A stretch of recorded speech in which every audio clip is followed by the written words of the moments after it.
కొనసాగుదాం. మొదటిగా కూడి చేరి వచ్చిన మీ అందరికి కూడా యేసుక్రీస్తు నామములో శుభములు కలుగును గాక.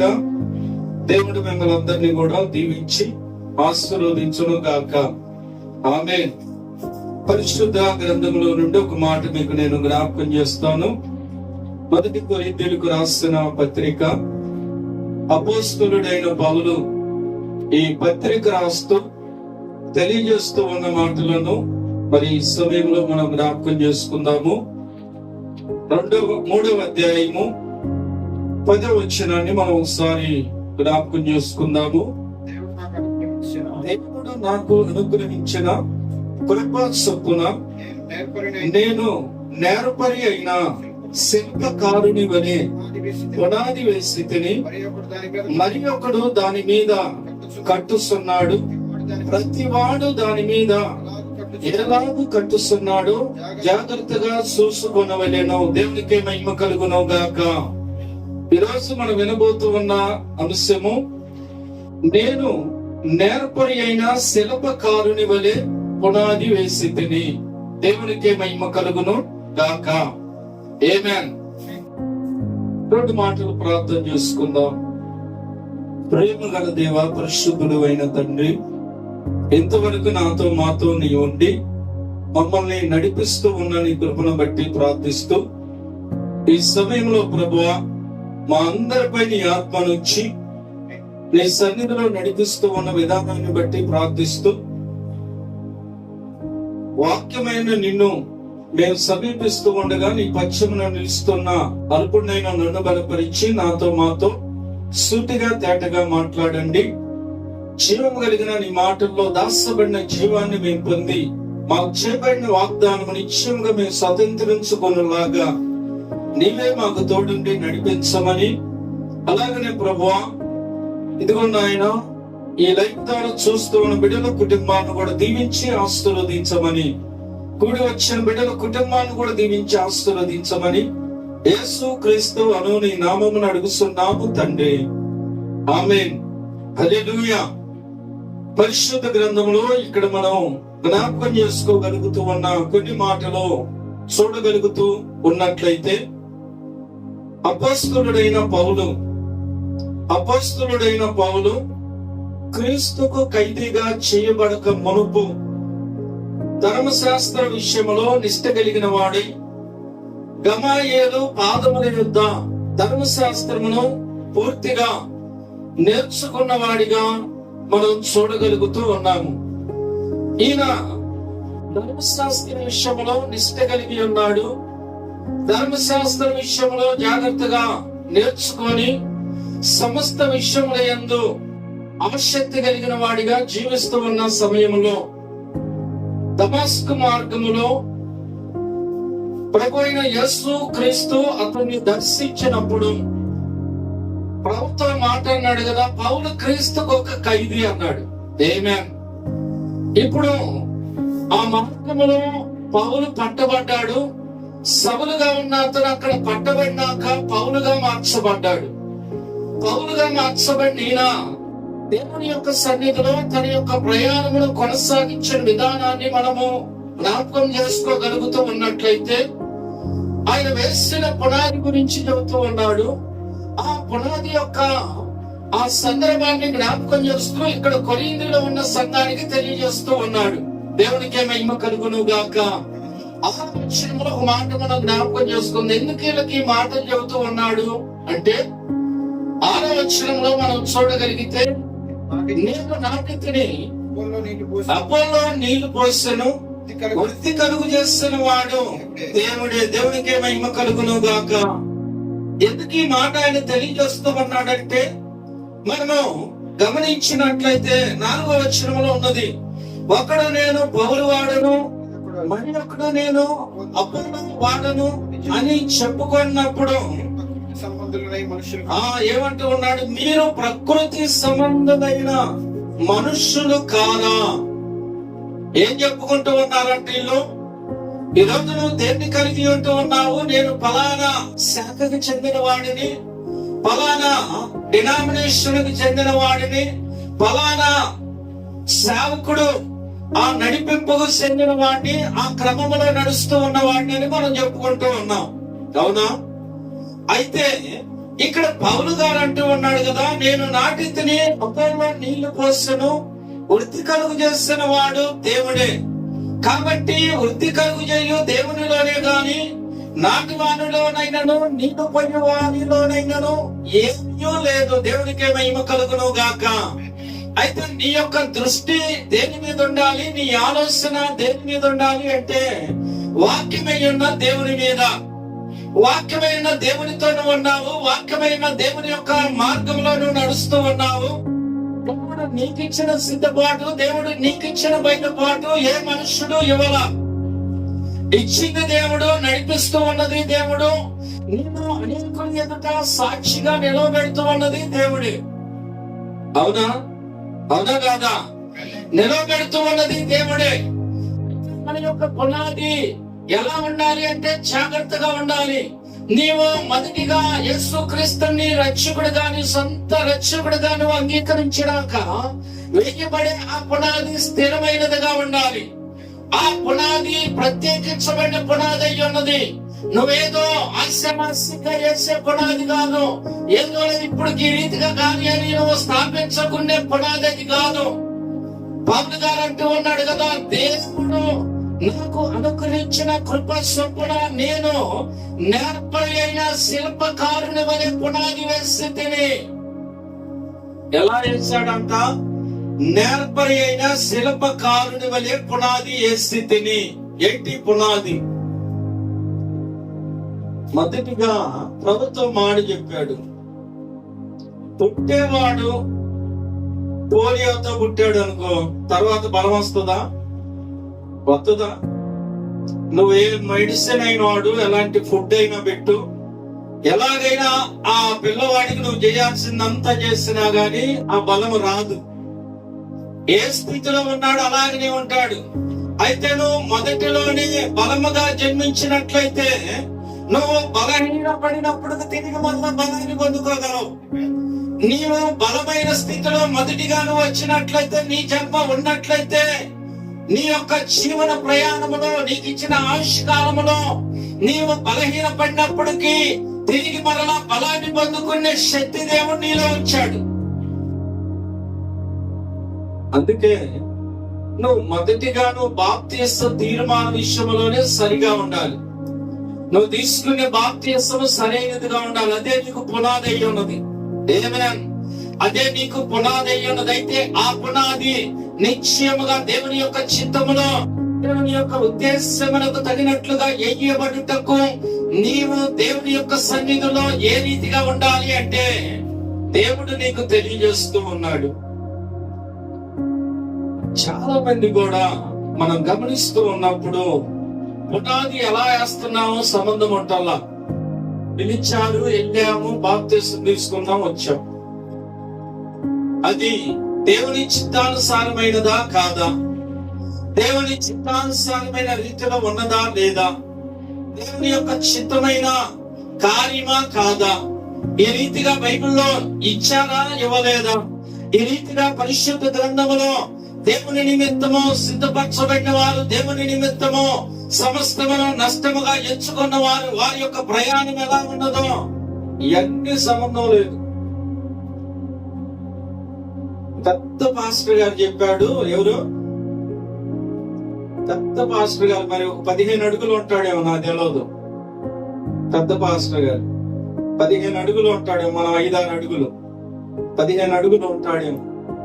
పెద్ద పాస్టర్ గారు చెప్పాడు అని దేవుని యొక్క వాక్య విషయంలో ఏం చేస్తూ ఉన్నారు? నిర్లక్ష్య పెడుతూ. ఎందుకు ఈ మాట మీకు తెలియజేస్తూ ఉన్నాను అంటే, మార్కు సువార్త 7వ అధ్యాయం 6వ వచనములో ప్రభువైన యేసు క్రీస్తు స్వయంగా ఆయన ఒక మాట చెప్పాడు. ఇక్కడ 7వ అధ్యాయం 6వ వచనం, అందుకు ఆయన వారికి ఇలాగూ చెప్పెను, ఏంటంట, ఈ ప్రజలు పెదవులతో నన్ను గనపరుచుదురు గాని వారి హృదయమునకు దూరముగా ఉన్నది, మానవులు కల్పించిన పద్ధతులను దైవోపదేశములని బోధించు నన్ను వ్యర్థముగా ఆరాధిస్తున్నారు. ఏం చేస్తూ ఉన్నారంట? ఈరోజు మనం గమనిస్తూ దేవుని వాక్యములో సత్యాన్ని నువ్వు వెతికినట్లయితే దేవుడు నీకు సమస్తమును బయలుపరచడానికి సిద్ధంగా ఉన్నాడు. నువ్వు వాక్యమైన దేవుడిని వెంబడించగలిగినట్లయితే, నువ్వు అలసిన, నీవు నడవలేని స్థితిలో ఉన్నా నడిపించే దేవుడు, ధైర్యపరిచే దేవుడు, నీ అలసట నుండి నిన్ను విడిపించి బలమైన సాధనముగా వాడుకునే దేవుడు నీతో ఉన్నాడు. అయితే ఆ దేవుని సన్నిధిలో ఉన్న మనము ఏసే పునాది ఎలా ఉన్నది? మన పునాది స్థిరమై ఉన్నదా? మన పునాది క్రీస్తు అనే బండ మీద కట్టబడుతూ ఉన్నదా లేదా ఆలోచన చేయాలి. పౌలు గారు అదే అన్నాడు, నేర్పరి అయిన శిల్పకారుని వలె పునాది వేసింది అన్నాడు. ఎలాగంట? నేర్పరి అయిన శిల్పకారుని వలె. ఏదో అడవిడిగా పునాది ఇలా ఆయన ధర్మశాస్త్రంలో ఉన్న సంగతులు చూశాడు. కొత్త నిబంధనలో ఆ ధర్మశాస్త్రంలో ఉన్న దేవుడు శరీరధారిగా వచ్చాడని, శరీరధారిగా వచ్చిన దేవుడు మాట్లాడినప్పుడు ఆ ప్రత్యక్షత, ఆ బయలుపాటు ఆయన పొంది ఉన్నాడు గనుక ఆయన ఏదో అల్లటపైన పునాదులు కాదు కానీ నేర్పరైన శిల్పకారుని వలె పునాది వేశాడని అంటూ ఉన్నాడు. ఈరోజు మన యొక్క పునాది విషయంలో మనం జ్ఞాపకం చేసుకోగలిగినట్లయితే, ఏదో ఒకటిలో మనము దేవుడి సన్నిధికి వెళ్దామనే ఉద్దేశము కాదు గాని, నువ్వు వేసుకునే పునాది, నీ యొక్క కట్టుబడి, నీ యొక్క సిద్ధపాటు దేవుని దృష్టికి ఎలా ఉంటూ ఉన్నదో నువ్వు జాగ్రత్తగా చూసుకోవాలి. అందుకే ఆయన అన్నాడు, తాను నిలుస్తున్నానని తలంచుకొనని వాడు పడకుండా జాగ్రత్తగా చూసుకున్నట్లు. ఎలాగంట? పడకుండా జాగ్రత్తగా చూసుకున్నట్లు. ఎలా ఉండాలి చూడండి. ఇంకా ఆయన అంటూ ఉన్నాడు కదా, ప్రతివాడు దాని మీద ఎలాగా కట్టుస్తున్నాడో జాగ్రత్తగా చూసుకొనవలెను. వేయబడినది తప్ప మరి ఒక పునాది ఎవడను వెయ్యనేరడు. ఈ పునాది యేసు క్రీస్తు. దేవునికే మహిమ కలుగును గాక. నేర్పరి అయిన శిల్పకారుని వలె పునాది వేశాను అన్నాడు. అంతకుముందు ఆయనకు ఒక పునాది ఉన్నది. ఆ పునాది ఎక్కడ స్థాపించబడిందంటే ధర్మశాస్త్రము. ధర్మశాస్త్రం అనే ఆ క్రమములో, ఆ యొక్క ప్రయాణములో ఆయన పునాది కలిగి ఉన్నప్పటికీ అది ఏ పునాది అంటూ ఉన్నాడంటే, నేర్పరి అయిన శిల్పకారుని వలె పునాది కాదు. అందుకే ఎన్నిక ఎంచబడిన వాని యొద్ద నేనేమీ నేర్చుకొనలేదు, వాడు ఎంతటి వాడైనను నాకు సరే అన్నాడు. ఆమేన్. వాడు ఎంతటి వాడైనను నాకు సరే. అయితే ఇక్కడ మనం చూడగలుగుతూ ఉన్నట్లయితే ఆ పునాది ఎవరంటే ప్రభు అయిన యేసు క్రీస్తు. ఈ యేసు క్రీస్తుని తెలుసుకున్నాడు. ముఖ్యమైన దేవుడు శరీరధారికి వచ్చాడని గ్రహించాడు. ఆ దేవుడు అపోస్తలుడైన పౌలు సభలుగా ఉన్నప్పుడే మాట్లాడాడు. అందుకే ఆ సంగతులన్నిటిని గురించి గ్రహించిన వాడై దేవుని యొక్క చిత్తములో, దేవుని యొక్క ఉద్దేశములో, దేవుని కొరకై తన ప్రయాణమును కొనసాగిస్తూ వాక్యమైన దేవుని ప్రజల కాడికి తీసుకొని వెళ్ళాడు, గ్రామాలకు తీసుకొని వెళ్ళాడు, అనేక ప్రాంతాలకు తీసుకొని వెళ్ళాడు. దేనికి తీసుకెళ్ళాలి? ఆయన యొక్క ప్రయాణము, ఆయన యొక్క జీవితాన్ని మనం చూస్తే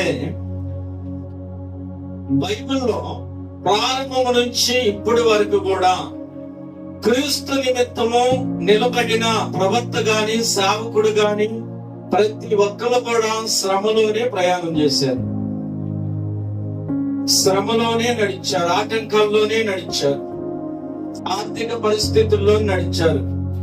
సారెపతను ప్రాంతంలో అక్కడ ఉన్న స్త్రీ, దేవుని సేవకురాలు ఆమె, ఆ యదవరాలు. ఆమె చనిపోవాలనుకునే పరిస్థితుల్లో ప్రవక్త అయిన ఏలియా అక్కడికి వెళ్ళాడు. అవునా? ఏలియా అక్కడికి వెళ్ళి వాళ్ళతో మాట్లాడి ఆ ఏలియాకు మొదటి తెచ్చి పెట్టినప్పుడు ఆ గంప విసిక, ఆ పిండి అంటే ఆ కుండ, అవన్నీ కూడా దీవించబడినవి. ఈరోజు దేవుని యొక్క వాక్యములో మనం ఉంటా ఉన్నాం. దేవుని యొక్క సన్నిధిలో మనం నడుస్తూ ఉన్నాము. మన విశ్వాసం అనే పునాది ఎలా ఉన్నది, మన రక్షణ అనే పునాది ఎక్కడ వేయబడుతూ ఉన్నది, మనము కలిగి ఉన్న దేవుని యొక్క చిత్తం ఏమిటో ఎరిగి నువ్వు నడుస్తూ ఉన్నావో లేదో ఒకసారి ఆలోచన చేస్తే చాలా చక్కగా దేవుడు మనకు తెలియజేస్తూ ఉన్నాడు.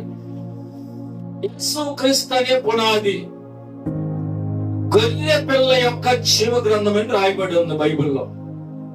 జీవ గ్రంథం ఏమిటి? గొర్రె పిల్ల యొక్క జీవ గ్రంథము. ఆయన రక్తములో తమ వస్త్రములను ఉతుకుకొని తెల్లనివిగా చేసుకొని ఉంటాయి. రక్తంలో వస్త్రాలు దిగితే తెల్లగా ఉంటాయా, ఎర్రగా ఉంటాయా? ప్రకటనలు అంటాడు కదా, వస్త్రాలు తెల్లపరుచుకొని తెల్లగా చేసుకున్నారని రాయబడి ఉన్నది. భౌతికంగా మాటకి, ఆత్మీయంగా ఆలోచనకి తేడా ఉంటది. ఈ రెండింటిని కూడా మనం పరిశీలన చేసినప్పుడు అక్కడ దాస్తుని జీవాన్ని నువ్వు పొందుతావు. ఆ జీవం నీ ఆలోచనలకు వస్తుంది, నీ హృదయంలోకి వస్తుంది. నీ హృదయంలో స్థిరపరచబడి తగిన సమయమందు ఫలించుటకు సిద్ధంగా ఆ వాక్యం నీలో ఉంటది. అందుకే వాక్యమైన దేవుడు అంటూ ఉన్నాడు కదా, మనుష్యుడు రొట్టె వల్ల మాత్రమే కాదు గాని దేవుని నోట నుండి వచ్చు ప్రతి మాట వలన జీవించను. ఆ మాటలో జీవం ఉన్నది. ఆ మాటలో ఉన్న ఆ జీవాన్ని నువ్వు పొందినప్పుడు నీవు జీవిస్తావు గాని మరణించే స్థితిలో ఉండవు.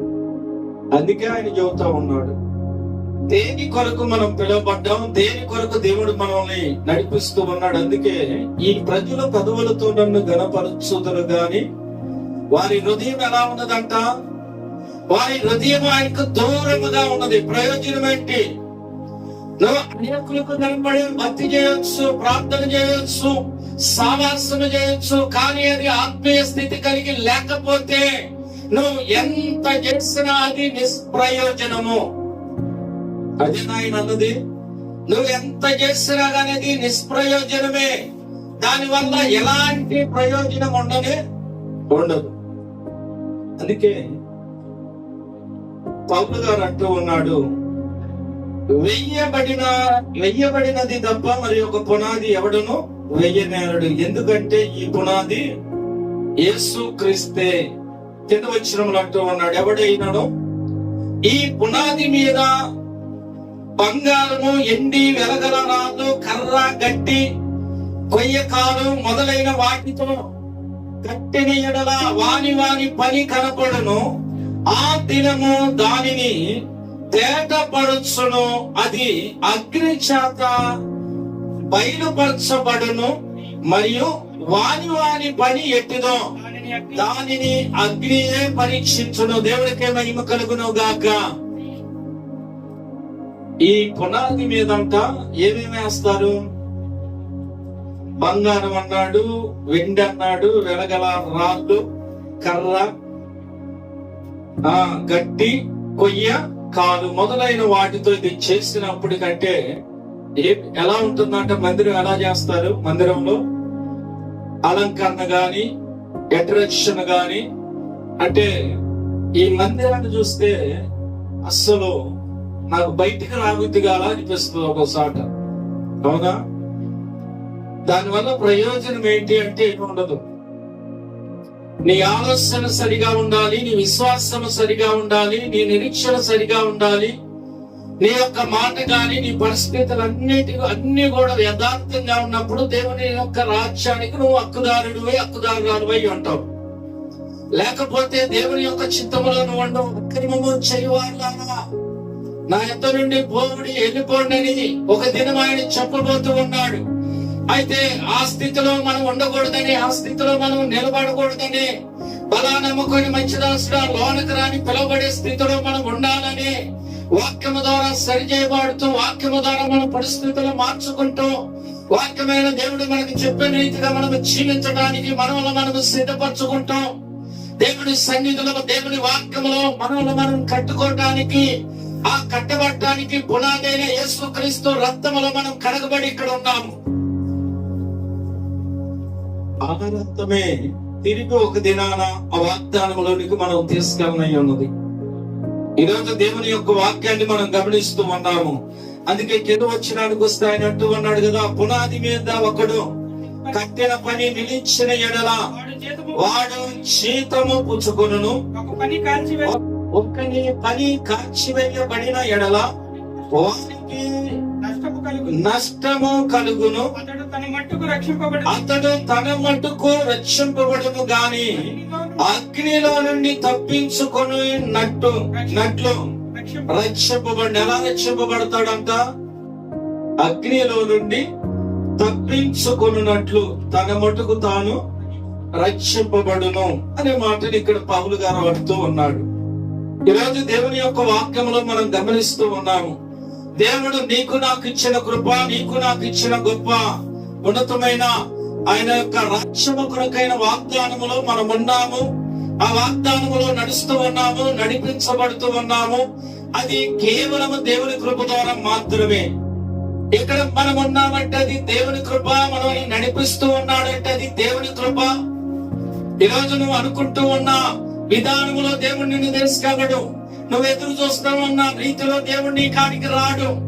నువ్వు అనుకున్న విధానములో దేవుడు నిన్ను ఒక దినాన ఆ మధ్యాకాశానికి తీసుకుపోడు. కానీ నువ్వు దేవుని చిత్తానుసారంగా ఉంటే, దేవుని యొక్క ఉద్దేశ ప్రకారం నువ్వు జీవిస్తే ఆ దినము మనం వెళ్తాం.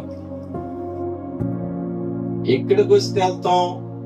మా సంస్థలో ఉంటే వెళ్తాం అంటే అసలు సంస్థకే లేదు దిక్కు ఉందా? యేసుక్రీస్తు మాట అన్నాడు కదా, చిన్నమంద భయపడుకుడి. ఎందుకన్నాడు ఆ మాట? ఒక వ్యక్తి ఒక ప్రశ్న అడిగాడు. 7 ముద్రల యొక్క గ్రంథంలో ప్రశ్నలు జవాబు అనే పుస్తకంలో ఒక వ్యక్తి అడిగాడు కదా, సహోదరుడా, క్రీస్తు వధువు ఉన్నది కదా, వధువుకు ఒక పరిచర్య ఉన్నదా భూమి మీద? ఒకవేళ వధువు కనుక ఒక పరిచర్య ఉంటే, వధువు అంటే ఎవరు? ఆయన భార్య. ఏమే? వధువు అంటే భార్యనా? ఆయనకు ఒక పరిచర్య ఉన్నదా? ఒకవేళ ఉంటే ఆ పరిచర్య ఎలా ఉంది, ఎలా ఉంటది అని అడిగాడు. అప్పుడు దైవ సేవకుడు ఒక మాట చెప్పాడు, సహోదరుడా, వధువుకి ఖచ్చితంగా పరిచర్య ఉన్నది. ఇప్పుడు జరుగుతున్నది చాలా దీనత్వంలో ఉన్నది ఆ పరిచర్య అన్నాడు. హల్లెలూయా! దీనత్వంలో ఉన్నది. ఏంటా వధువు పరిచర్య అంటే తను తాను సిద్ధపరచుకోవటమే. వాక్యము ద్వారా సరి చేయబడుతూ ఉన్నది, వాక్యము ద్వారా సిద్ధపరచబడుతూ ఉన్నది, వాక్యము ద్వారా తను తాను ఎక్కడ లోపం ఉన్నదో, ఎక్కడ మచ్చ, ఎక్కడ డాగు, ఎక్కడ కలంకం ఉన్నదో దాన్ని అంతటినీ తీసివేసి పరిపూర్ణమైన స్త్రీగా, పరిపూర్ణమైన వధువుగా తను తాను సిద్ధపరచుకుంటూ ఉన్నది. ఎవరి కొరకంటే వరుడి కోసము. ఆ వరుడే ప్రభువైన యేసుక్రీస్తు. హల్లెలూయా! ఒక దినం ఆయన రాబోతూ ఉన్నాడు. ఆయన వచ్చేదకే మనలో ఎలాంటి మచ్చైనను, ముడతైనను, డాగైనను ఏది లేకుండా పరిశుద్ధమైన వధువుగా మనం ఉండాలి. అదే కదా దేవుడు కోరుతూ ఉన్నది. ప్రభువైన యేసుక్రీస్తు అదే కదా, నేను వచ్చి మళ్ళా మిమ్మల్ని తీసుకెళ్తానని చెప్పింది. చూడండి, కింద వచ్చిన మనం చూస్తే పౌలు గారు ఒక మాట అంటూ ఉన్నాడు, మనం పునాదిగా కట్టబడుతున్నాము. అయితే కట్టబడుతూ ఉన్న మనం ఏమై ఉన్నాం? ఎక్కడ కట్టబడితే ఏమై ఉంటాం? చూడండి, మీరు దేవుని ఆలయమై ఉన్నారని, దేవుని ఆత్మ మీరు నివసించుచున్నాడని మీరు ఎరగరా? ఏమన్నాడు ఇక్కడ? సన్నిధిలో మనం గమనిస్తూ ఉన్నప్పుడు ఇక్కడ చూడగలుగుతున్నట్లయితే మాట రాయబడి ఉన్నది, మీరు దేవుని ఆలయమై ఉన్నారని, దేవుని ఆత్మ మీలో నివసించుచున్నాడని మీరు ఎరగరా అన్నాడు. ఏమై ఉన్నామంటే మనం దేవుని ఆలయమై ఉన్నాం. దేవుని ఆలయమై మనం ఉంటే మనలో ఏ ఆత్మ ఉంటది? అదే కదా ఆయన అంటున్నాడు, దేవుని ఆత్మ మీలో నివసించుచున్నాడని మీరు ఎరగరా. కొన్ని చోట్ల దేవుని ఆత్మ అని ఉంటుంది, కొన్ని చోట్లేమో పరిశుద్ధాత్ముడు అని ఉంటుంది. అవునా? ఇక్కడ కూడా అదే అంటూ ఉన్నాడు, దేవుని ఆత్మ మీలో నివసించుచున్నాడని మీరెనగరా? ఎవడైనను దేవుని ఆలయమును పాడు చేస్తున్న ఎడల దేవుడు వానిని పాడు చేయును. దేవుని ఆలయము పరిశుద్ధమై ఉన్నది, మీరు ఆ ఆలయమై ఉన్నారు. దేవునికి మహిమ కలుగును గాక. దేవుని ఆలయము పరిశుద్ధమై ఉన్నది, మీరు ఆ ఆలయమై ఉన్నారని పౌలు గారు చెప్పాడు. ఏమై ఉన్నామంట మనం అంటే ఎక్కడ కట్టబడాలి, కట్టబడటం తెలవాలి. ఎక్కడ మనం కట్టబడాలి, ఏది స్థిరమైన పునాది, ఎక్కడ పడితే అక్కడ కూడా చూడండి. కొంతమంది ముందు జాగ్రత్తకి దాదాపు ఎంతెంతో మెరగలేపుతారు బేస్మెంట్. దేనికి? ఫ్యూచర్ లో ఇబ్బంది లేకుండా ఉంటుందని లేపుతారు. ఇదివరకు ఈ రోడ్లన్నీ కూడా ఎట్టుండే, మొన్నటి దెబ్బకి ఏమైంది, ఇళ్ళన్నీ డౌన్ అయిపోయింది. అందుకే పునాది వేసేవాడు ఏం చేస్తాడు, ముందు జాగ్రత్త ఉంటుంది. ఇలా లేపాలి, ఇలా ఇంత ఇంట్లో కట్టుకుంటే ముందు రోజుల్లో ఇబ్బంది లేకుండా ఉంటది అని. అలాగనే మన యొక్క భౌతికమైన కొద్ది, నేను ఇంకా మీకు చెప్పాలంటే, మనం రోజు మొత్తంలో కూడా 12 గంటలు అనుకోండి, మనం బతికేది మహా అయితే 6-7 గంటలే దేవుని దృష్టిలో. అంటే 60-70 లేదంటే 80 సంవత్సరాలు మనం బ్రతుకుతున్నాం. ఈ కొంచెం దానికి రకరకాలైన జాగ్రత్తలు తీసుకుంటాం. స్థిరంగా ఉండాలి, గట్టిగా ఉండాలి, తిరుగు లేకుండా ఉండాలి, భూకంపం వచ్చినా పడకూడదు. ఇదంతా బాగానే ఉంది. నువ్వు అగ్నిలో పోతే ప్రయోజనం ఏంటి, నువ్వు నరకంలో ఎడవబడితే ప్రయోజనం ఏంటి? ఆలోచిస్తున్నామా? వీటన్నిటికంటే నీ ఆత్మ విలువైనది కాదా? ప్రాణము కంటే ఏమంటాడు ఆయన, ఆత్మ విలువైంది కాదా? దేహము కంటే ప్రాణం విలువైంది కాదా? దేవుని యొక్క సన్నిధిలో మనం గమనిస్తున్నాం. ఈ దేహమును చూసి అనేకులు నవ్వుతారనిపించినప్పుడు కూడా నువ్వు ప్రాణాన్ని కాపాడుకోవాలంటే నీకు పరిస్థితి మరి సహాయము లేకపోతే నువ్వు నడి రోడ్డు మీద అడుక్కోవాలి. ప్రాణాన్ని చూస్తావా, దేహాన్ని చూస్తావా? దేన్ని చూస్తాం మనం? దేహాన్ని చూస్తే ఎగతాళి చేస్తారు అందరూ. దేహాన్ని చూసి ఎగతాళి చేస్తారని నువ్వు అయితే చచ్చిపోతావు.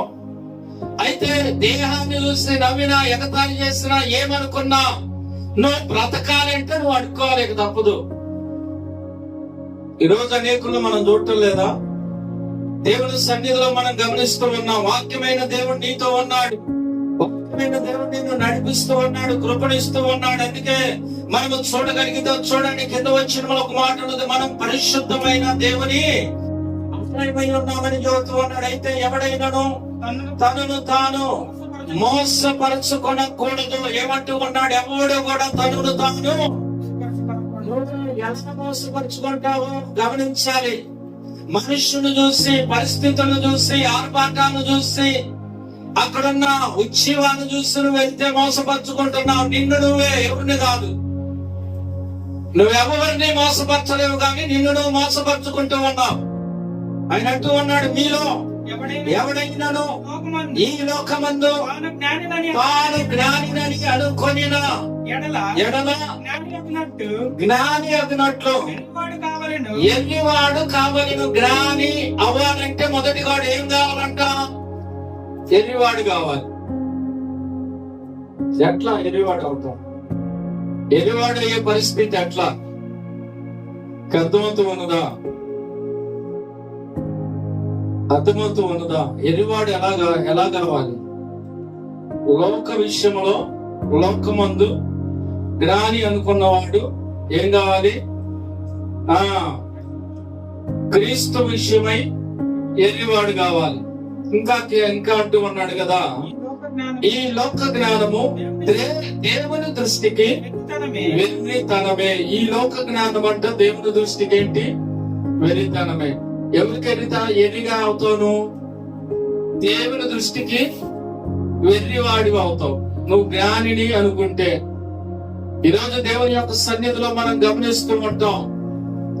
మనకి ఉత్తరవాది ఆయనే అని, మన విమోచకుడు ఆయనే అని, ఆయన ద్వారా మనకు రక్షణ అని, ఆయన ద్వారానే మనము రాజ్యము వాగ్దాన దేశంలో ఉంటామని, ఆయన మాత్రమే మనల్ని అక్కడికి తీసుకెళ్తాడని, అనేక సంగతులు, ప్రవక్తలు, అపోస్తలు అనేకులు బోధించినప్పటికీ, ప్రకటించినప్పటికీ, పత్రికలు, సువార్తలు, గ్రంథాలు రాయబడినప్పటికీ, ఈరోజు అనేకులు చాలా మంది కూడా ఎలా ఉన్నారు అంటే, నీకేదన్నా కావాలంటే మరిమ కాడికి వచ్చి వేడుకోవాలి. ఎవరి కాడికి వచ్చి వేడుకోవాలి. ఇలాగనే కొందరు వెళ్ళి కానాను విందులో వేడుకున్నారు. ఇప్పుడు తెలియకల్లోళ్ళు కదా, అప్పుడులో కూడా ఉన్నారు. వాళ్ళు కూడా వెళ్ళి అడిగారు, అమ్మా మాకు ద్రాక్ష రసం అయిపోయిందట, నీ కుమారుణ్ణి ద్రాక్ష రసం చేయమని చెప్పు అన్నప్పుడు ఆమె అడిగింది, కుమారుడా అంటే ఏందమ్మా అన్నాడు. అయ్యా ద్రాక్ష రసం లేదంట, అంతే, దాని సంగతి ఏందో చూడాను. ఆయన అన్నాడు కదమ్మా, నాతో నీకేమి పని, నా సమయం ఇంకను రాలేదు అన్నప్పుడు వాళ్ళందరూ ఆమెకి వెళ్ళి ఇట్లా చూశారు. అప్పుడు ఆమె వాళ్ళకి వెళ్ళి తిరిగి అన్నదో, కుమారుడు చెప్పినదే చేయండి అంది. ఆయన మీతో చెప్పినదే చేయండి అంది. ఎవరిని అడుకోవాలి ఇప్పుడు? ఇన్ని విషయాలు పరిశుద్ధ గ్రంథంలో మనకు తెలియజేయబడతా ఉంటే ఇంకా ఇంకా గుడ్డితనములో, మూర్ఖత్వములో నడుస్తూ అనేక మందిని నడిపిస్తూ ఉన్నారు. ఎందుకు అంటే యోహాను సువార్త 16వ అధ్యాయం 1-2 వచనాల్లో ప్రభు అయిన యేసు క్రీస్తు స్వయంగా ఈ మాటలు చెబుతా ఉన్నాడు. మీరు అభ్యంతర పడకుండవలెనని ఈ మాటలు మీతో చెప్పుచున్నాను. వారు మిమ్మును సమాజ మందిరములలో నుండి వెలివేయుదురు, మిమ్మును సంపు ప్రతివాడు తాను దేవునికి సేవ చేయుచున్నానని అనుకొను కాలము వచ్చుచున్నది. వారు తండ్రిని నన్ను తెలుసుకొనలేదు గనుక ఇలాగూ చెయ్యుదురు. ఏమన్నాడు ఆయన? ఏమన్నాడు? ఇక్కడ పరిస్థితులు చూస్తున్నాం, ఆ విధానాలన్నిటిని మనం ఆలోచన చేస్తూ ఉన్నాం. అయితే ఇక్కడ జరిగిన సందర్భాన్ని చూస్తే యేసుక్రీస్తు అంటున్నాడు, మిమ్మును సంపు ప్రతివాడు. అంటే మనం ఏ పునాదిలో కట్టబడుతున్నామో, ఏ పునాది మీద కట్టబడుతున్నామో జాగ్రత్తగా చూసుకోవాలి. బండ మీద వేసిన పునాది ఉంది, ఇసుకలో వేసిన పునాది ఉంది. ఇసుకలో వేసిన పునాది అయితే తప్పదు, నీళ్ళతో పాటు బాటమే. బండ మీద వేసిన పునాది అయితే అది గాలివాన వచ్చినా గానీ అది పడదు అని రాయబడి ఉన్నది. నీ పునాది స్థిరమై ఉండాలి. అందుకే పౌలు గారు అన్నాడు, నేర్పరైన శిల్పకారుని వలె నేను పునాది వేసి దాని మీదే కట్టబడుతున్నారైతే కట్టబడుతూ ఉన్న ప్రతి ఒక్కడు కూడా జాగ్రత్తగా చూసుకోవాలన్నాడు. జాగ్రత్తగా నువ్వు చూసుకోవాలి. ఒక్కసారిగా నేను నడిపిస్తూ ఉన్నావా లేదా, ఒక్కసారిగా నువ్వు నడవగలుగుతూ ఉన్నావా లేదా, జాగ్రత్తగా చూసుకోవాలి. లాస్ట్ లో చూసుకుంటే ప్రయోజనం ఏమన్నా ఉన్నదా? లేదు. కింద వచ్చినములో ఉన్నది ఇక్కడ 20వ వచనంలో, జ్ఞానులను వారి కుయుక్తిలో ఆయన పట్టుకొనును మరియు జ్ఞానుల యోచనలు వ్యర్థములని ప్రభువునకు తెలియను అని రాయబడి ఉన్నది. జ్ఞానుల యోచనలు ఇక్కడ తెలివిగా అనిపించచ్చు మనకి, వాళ్ళ మాటలు మనకి మంచి నైపుణ్యముగా అనిపించచ్చు, అవునా? కానీ దేవుని దృష్టికి ఏంటంట? వ్యర్థములు అని చెబుతూ ఉన్నాడు. వారి యోచనలు, వారి ఆలోచనలు, వారి యొక్క విధానాలన్నీ వ్యర్థములు అన్నాడు. అందుకే జ్ఞానులైన వారిని, లోకములో నుండి జ్ఞానులైన వారిని సిగ్గుపరచుటకు దేవుడు ఎన్ని వారిని ఎంచుకున్నాడు. వీళ్ళేమీ చేయలేరు, వీళ్ళకు సొంత ఆలోచన ఏమీ లేదు. దేవుడు వెళ్ళమంటే వెళ్ళాలి, ఆగమంటే ఆగాలి. దేవుడు చేయమంటే చేయాలి, ఆగమంటే ఆగాలి.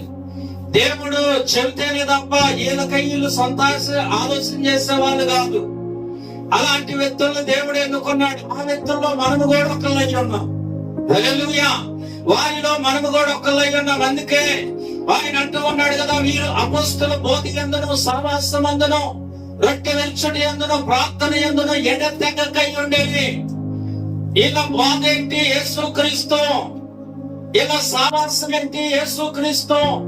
ఇల్లు రొట్టె విరుచుట ఏంటి? యేసుక్రీస్తు శరీరము రక్తము. వీళ్ళు ఎవరికి ప్రార్థన చేస్తూ ఉన్నారు? యేసుక్రీస్తు నామములో ప్రార్థన చేస్తూ ఉన్నారు. వీళ్ళు వెళితే కార్యాలు, వీళ్ళు మాట్లాడితే స్వస్థతలు, అద్భుతాలు, ఆశ్చర్య కార్యాలు దేవుడు చేస్తూ ఉన్నాడు. అప్పుడు అనేకులకు భయము కలిగినని రాయబడి ఉన్నది. ఆమేన్. అయితే దేవుని సన్నిధిలో మనము చూచి భయపడే వాళ్ళని పక్కన పెట్టి భయపడుతున్నారా లేదా అనేది మనం కనిపెట్టుట కంటే దేవుని యొక్క చిత్తంలో మనం ఉన్నామా లేదా అది మనము జాగ్రత్తగా చూసుకుంటూ దేవుని సన్నిధిలో మనము నడిచే వారిగా ఉండాలని, మనము ఏ పునాది మీద కట్టబడుతున్నామో జాగ్రత్తగా చూసుకోవాలని ప్రభు పేరిట మీకు తెలియజేస్తూ